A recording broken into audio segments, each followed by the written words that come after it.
పోలీసుల ముందస్తు అనుమతితో కిమ్స్ హాస్పిటల్లో ట్రీట్మెంట్ పొందుతున్న బాధితుడు శ్రీతేజ్ ని అల్లు అర్జున్ పరామర్శించారు. రేవతి కుటుంబానికి తాను అండగా ఉంటానని భరోసా ఇచ్చారు. పుష్ప 2 చిత్రం ప్రీమియర్ సందర్భంగా జరిగిన తొక్కిస్లాట్లో మరణించిన కుటుంబాన్ని హీరో అల్లు అర్జున్ పరామర్శించారు. ఈ ఘటన సందర్భంగా కేసు నమోదు కావడంతో బాధిత కుటుంబాన్ని పరామర్శించడానికి అడ్డు ఏర్పడడంతో ఆలస్యంగా ఆయన ఈ నిర్ణయం తీసుకున్నారు. పోలీసుల ముందస్తు అనుమతితో కిమ్స్ హాస్పిటల్లో చికిత్స పొందుతోన్న బాధితుడు శ్రీతేజ్ ను అల్లు అర్జున్ పరామర్శించారు. శ్రీతేజ్ ను కలిసి త్వరగా కోలుకోవాలని అల్లు అర్జున్ చెప్పారు.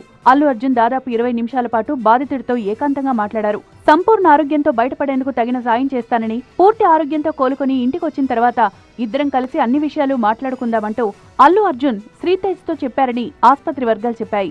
డిసెంబర్ 4న అనుమతి లేకుండా సంధ్యా థియేటర్ వద్ద రోడ్ షో నిర్వహించి ఓ మహిళ మృతికి, ఓ చిన్నారి తీవ్రంగా గాయపడడానికి కారణమయ్యారనే ఆరోపణలపై చిక్కడపల్లి పోలీసులు కేసు నమోదు చేశారు.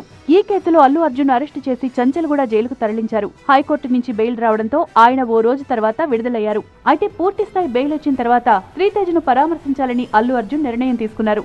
ఆ మేరకు చిక్కడపల్లి పోలీసులకు సమాచారం ఇవ్వడంతో శ్రీతేజ్ పరామర్శకు వెసులుబాటు కలిగింది.